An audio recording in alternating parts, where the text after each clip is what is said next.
Hello दोस्तों, ये है 10th का एक्सरसाइज 1.1 पार्ट 3। इसमें हम लोग जानेंगे कुछ संख्याओं के बारे में। जैसे कि आपका क्वेश्चन नंबर 2 दिख रहा होगा स्क्रीन पर, फिर भी हम पढ़ देते हैं। दर्शाइए कि कोई भी धनात्मक विषम पूर्णांक 6q+1, 6q+3 या 6q+5 के रूप का होता है जहाँ q कोई पूर्णांक संख्या है।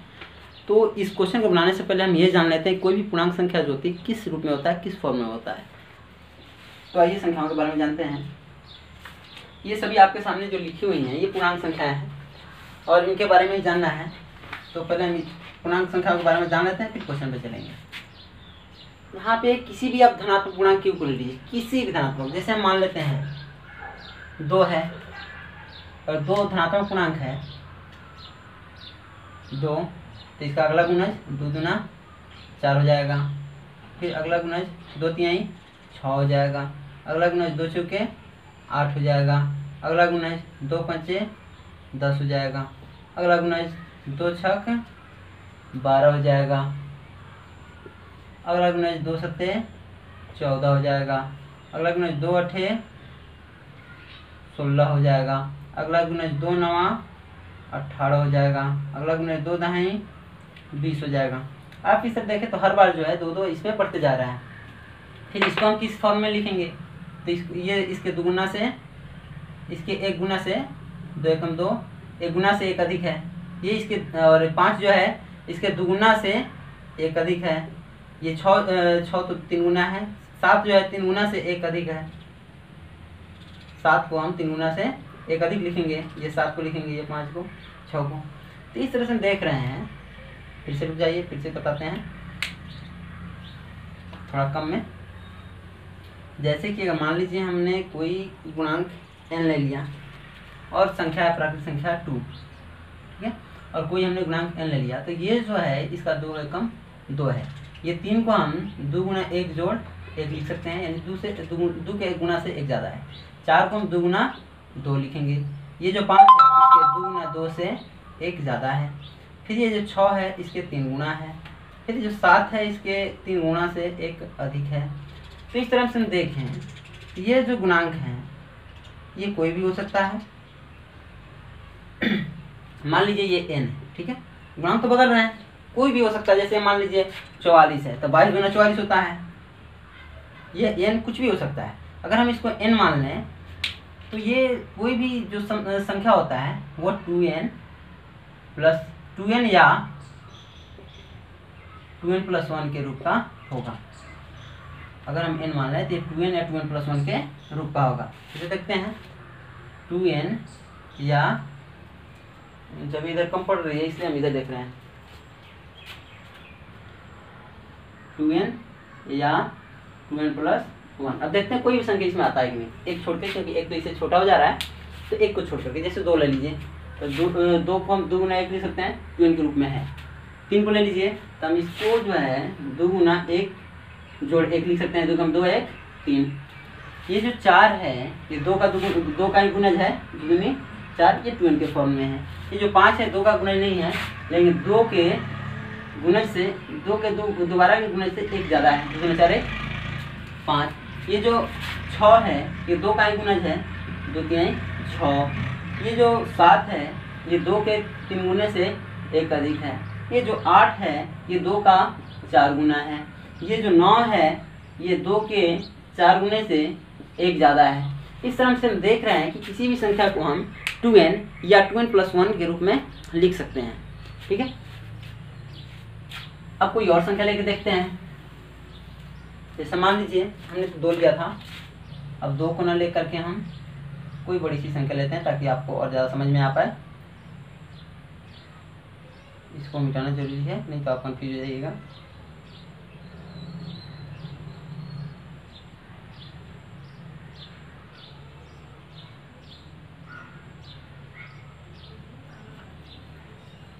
ठीक है, मान लीजिए हम 4 ले लेते हैं, ठीक है।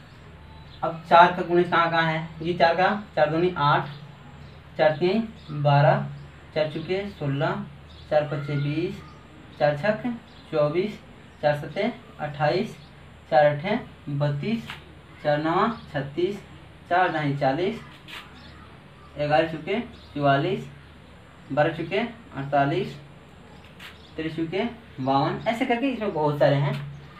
तो हम मान लीजिए कि अगर कोई गुणज हम n मान लेते हैं, तो यहाँ जो ये है ये तो या 4n के रूप में है, 4n 4n 4n 4n 4n 4n, ये सभी 4n के रूप में है। मतलब n कोई भी गुणांक हो सकता है। जैसे आप मान लीजिए हम n की जगह पर अगर 1 रखे तो 4 एकम 4, यहाँ मिला। यहाँ हम 2 रखे 4 दूनी 8, ये मिला। और मान लीजिए हम 4 गुणज अगर 6 रखे तो 4 6 24, 4 के गुणज है, यानी 4n के रूप का होता है। किसी भी धनात्मक पूर्णांक 4 के लिए संख्या 4n के रूप का होता है। और ये जो बीच वाली संख्या बची है इसे हम किस तरह दर्शाएंगे, तो ये 4n से 1 ज़्यादा है। ये जो है ये सभी तो 4n है, ये 4n से 1 ज़्यादा है। ये जो है 4n से 2 ज़्यादा है, ये 4n से 3 ज़्यादा है। ये भी तो क्या हमने क्या बताया, ये सभी 4n है। ये जितने भी गुणज है इसके, इन सभी को हम 4n कहेंगे। तो ये भी क्या है, 4n ही है। अगर यहाँ n 2 हो तो 4 दूनी 8, लेकिन ये 9 को क्या लिखेंगे, ये 4n से 1 ज़्यादा है, इसको भी आप 4n से 1 ज़्यादा लिखेंगे। ये जो 10 है ये इससे 2 ज़्यादा है, यानी 4n से 2 ज़्यादा है। ये जो 11 है यह 4n से 3 ज़्यादा है। ये जो 12 है ये 4n ही है, क्योंकि 4 का ही गुणज है। जैसे मान लीजिए हम 4 गुना 3 तो लिख सकते हैं, तो 4 3 12, ये 12 यानी ये n, अगर यहाँ हम n रखें तो ये 4n ही है।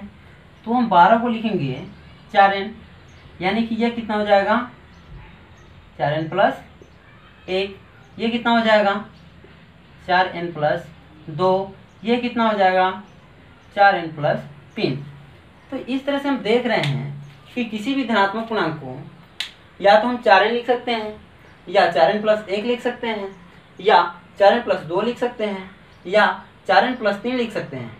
लेकिन 4n प्लस 4 नहीं लिख सकते हैं, क्योंकि जैसे ही 4 आएगा वैसे ही वो उसका गुणज हो जाएगा, इसलिए फिर 4n आ जाएगा, फिर 4n plus 1, 4n plus 1, 4n plus 2, 4n plus 3, फिर 4n प्लस 4 नहीं लिख सकते हैं, क्योंकि जैसे ही 4 आएगा वो 4 का गुणज बन जाएगा, यहाँ 4n आ गया फिर।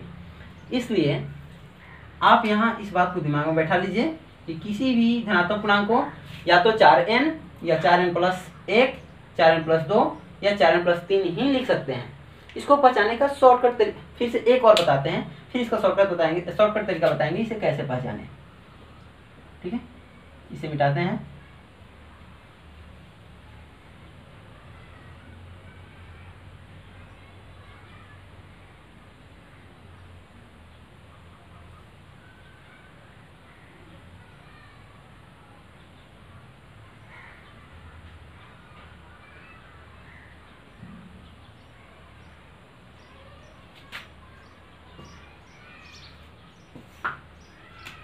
और ये तो इसका है।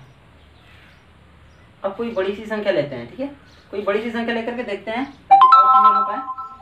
तो अब देखते हैं, कोई आप बड़ी सी संख्या ले लीजिए, कोई भी एक संख्या ले लीजिए जिसको हम b मान सकें। तो मान लीजिए हम 7 को ले लेते हैं, ठीक है, चाहे 6 को ले लेते हैं। 6 को अगर हम यहाँ ले लें तो 6 का गुणज है, 6 का सभी पहले गुणज को ढूंढिए।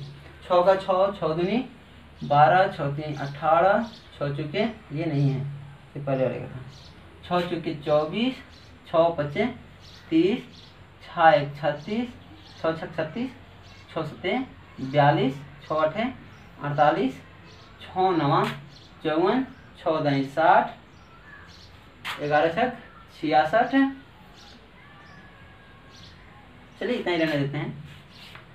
ये सभी जो हैं 6 के गुणज हैं, यानी ये 6 का गुणज, 6 का पहला गुणज है, ये 6 का दूसरा गुणज है, ये 6 का तीसरा गुणज है, ये 6 का चौथा गुणज है। इस तरह से अगर हम इस गुणज को n मान लें तो ये संख्या जो है 6n के रूप में लिखी जाएगी। ठीक है, ये संख्या 6n के रूप में लिखी जाएगी। तो 6 एकम 6, अगर n 2 हो तो 6 दूनी 12, इसे n मान लेंगे, 6 दूनी 12। अगर ये n की जगह पर 3 हो तो 6 3 18, अगर n की जगह पर 4 हो तो 6 चुके 24, यानी कि 6 के जितने भी गुणज हैं हम उसे 6n मानेंगे। ठीक है, अब जो ये बीच में संख्याएं बच रही हैं इन्हें हम किस रूप में लिखें, ये देखते हैं। तो ये जो 7 है ये इससे एक ज़्यादा है, यानी 6n से एक ज़्यादा। ये जो 8 है ये 6n से 2 ज़्यादा है, यानी 6n प्लस 2। ये जो 9 है ये 6n से 3 ज़्यादा है। ये जो 10 है ये 6n से 4 ज़्यादा है। ये जो 11 है ये 6n से 5 ज़्यादा है। लेकिन 12 का 6n प्लस 6 नहीं लिख देंगे, क्योंकि 6 का ही गुना है, ये भी 6n ही है। n के जगह पर 2 हो जाएगा, 6 दूनी 12, इसलिए इसे आप नहीं लिख सकते हैं। तो यहाँ आप ध्यान देंगे, यहाँ तो 0 है, कुछ नहीं है, 0 है, ये 1 है, 2 है, 3 है, 4 है, और ये 5 तक ही क्यों रुक रहा है, इसे हम कैसे समझें।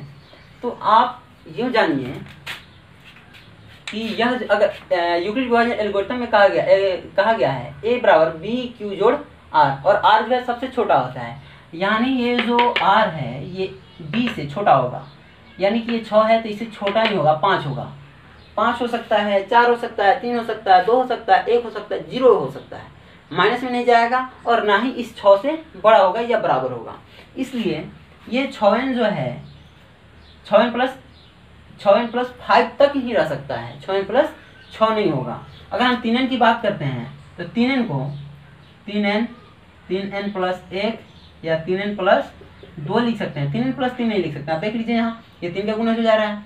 इस तरह से आप ये समझ गए होंगे कि किस तरह से किसी संख्या को लिख सकते हैं।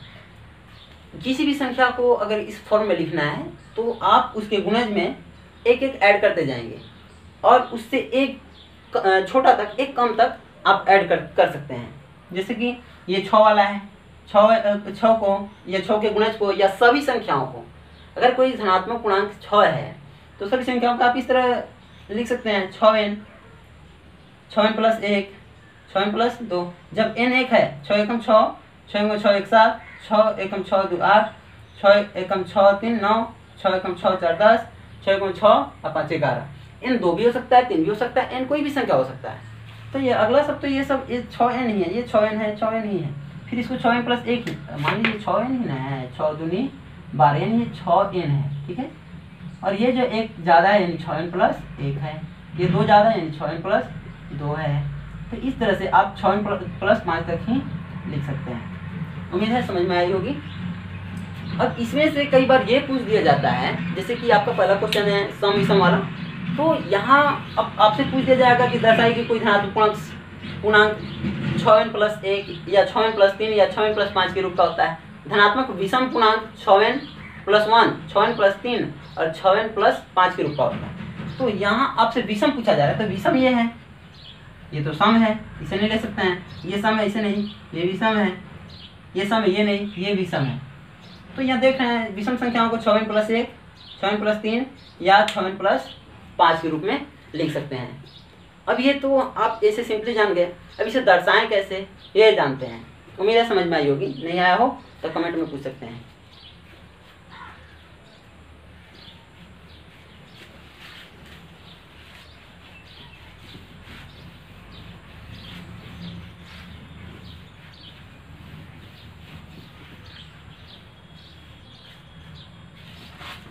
पहला क्वेश्चन फिर से रिपीट करते हैं। दर्शाइए कोई भी धनात्मक विषम पूर्णांक 6q प्लस 1, 6q प्लस 3 या 6q प्लस 5 के रूप का होता है, जहाँ b कोई धनात्मक b कोई पूर्णांक है।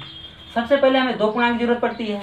हमने बताया है उसमें कि 6q प्लस कुछ या 6n प्लस कुछ, तो यहाँ यह a है और यह b है। हमें दो पूर्णांक चाहिए, आप तो ऐसे ही आ जाता है, हमें a और b चाहिए। तो लिखेंगे माना कि a कोई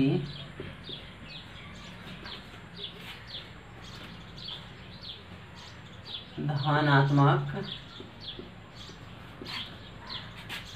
विषम पूर्णांक है तथा b भी कोई पूर्णांक है, धनात्मक ही होगा, b भी कोई धनात्मक पूर्णांक है, ठीक है। हमने a और b मान लिया, लेकिन क्वेश्चन में दिया है 6q प्लस 1 या 6 प्लस 3 या 6 प्लस 5। यहाँ बार बार बी की जगह पे बी क्यू जोड़ा होता है, तो बी की जगह पे यहाँ कितना क्यों दे रहा है, ध्यान दीजिए। हमने यूनिट डिवाइजन एल्गोरिथम बताया ए बराबर बी क्यू जोड़ आर, ठीक है। यहाँ बी कर रहा है तो हर बार बी की जगह पे 6 कर रहा है, यानी हम बी हमें पता है कितना है 6 है, तो यहाँ लिख देंगे जहाँ बी बराबर है 6, ठीक है। तो अब यूक्लिड विभाजन एल्गोरिथम लेते हैं। यूक्लिड विभाजन एल्गोरिथम से, तो यूक्लिड विभाजन जो एल्गोरिथम है वो ये कहता है कि ए बराबर बी क्यू जोड़ आर, जहाँ आर सबसे छोटी है और बी सबसे बड़ी है। तो यहाँ मान लीजिए ए कोई संख्या है, तो हम इसे बी की जगह पे हमें पता है 6 है, तो हम ए बराबर ये बी को 6 लिख सकते हैं, 6 क्यू जोड़ आर, ठीक है। अब यहाँ आर हमें कौन कौन सी संख्या रखनी है। अब चूंकि हम जानते हैं धनात्मक विषम पूर्णांक की सिर्फ पूछ रहा है, क्वेश्चन में पूछ रहा है सिर्फ धनात्मक विषम पूर्णांक के बारे में, तो हम धनात्मक विषम पूर्णांक की बात करेंगे। तो सबसे पहले हम पूर्णांक संख्या लिखते हैं, ठीक है। धनात्मक पूर्णांक लिखेंगे, धनात्मक पूर्णांक।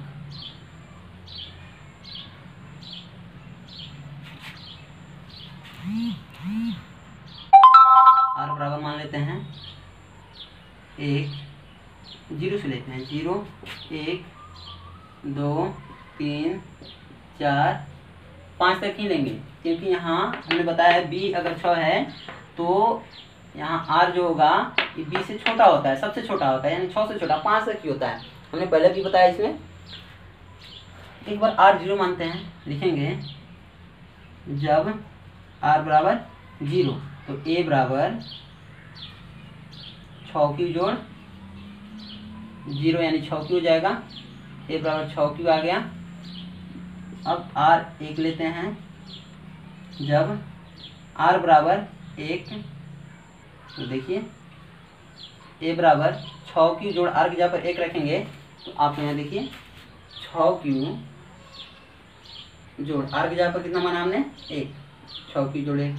फिर जब आर बराबर 2 लेंगे तो देखिए ए बराबर 6 क्यू जोड़ आर की जगह पर रखेंगे 2। फिर जब आर बराबर अब रखेंगे 3 तो ए बराबर यहाँ देखिए 6 क्यू जोड़ आर की जगह पर हम कितना रखेंगे 3, ठीक है। फिर जब आर बराबर 4 तो ए बराबर 6 क्यू जोड़ 4, ठीक। इस तरह 5 भी रख लेंगे, पता ना शायद नीचे दिख रहा है या नहीं, दिखना चाहिए। जब आर बराबर 5 तो ए बराबर हो जाएगा 6 क्यू जोड़ आर की जगह पर 5। तो यहाँ पे हमने तो सभी पूर्णांक को लिया है, हमने किसी धनात्मक सम या विषम पूर्णांक की बात नहीं की है, हमने सब सम की बात की, सभी पूर्णांक की बात किया है। अगर इसमें पूछ रहा है विषम पूर्णांक तो आप विषम को देख लीजिए, विषम 1 है ये हो जाएगा, विषम 3 है ये हो जाएगा, विषम 5 है तो ये हो जाएगा। तो हम देख पा रहे हैं कि विषम पूर्णांक के लिए 6 प्लस 1, 6 प्लस 3 या 6 प्लस 5 के रूप में ही हो रहा है, ठीक है। तो यहाँ पे हम लिख देंगे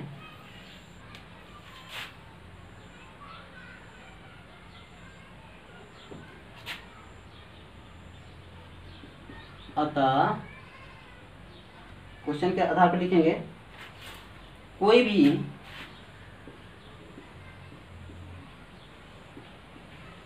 धनात्मक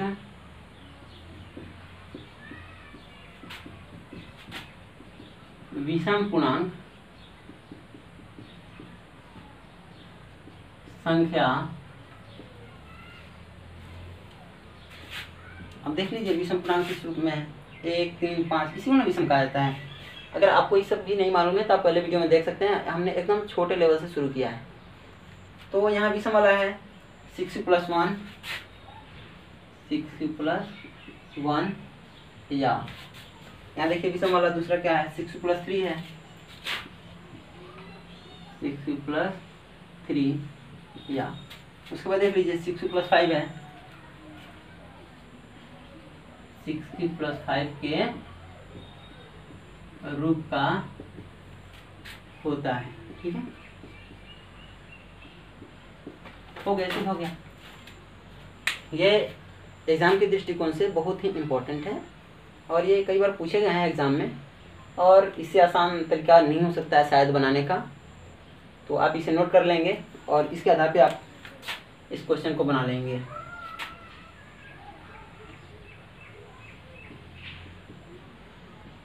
दर्शाइए कि कोई भी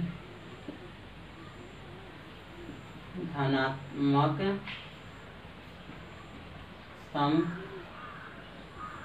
पूर्णांक संख्या 4n या 4n + 2 के रूप का होता है। ठीक है यहाँ सम है तो आप इसमें सम वाले को लेंगे 0 2 4 6 8 इसे को लेंगे। एक और क्वेश्चन दर्शाइए कि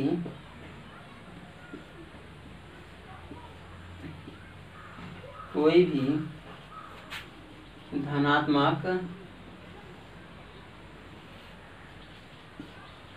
विषम पूर्णांक संख्या 7q + 1 या 7q + 3 या 7q + 5 के रूप का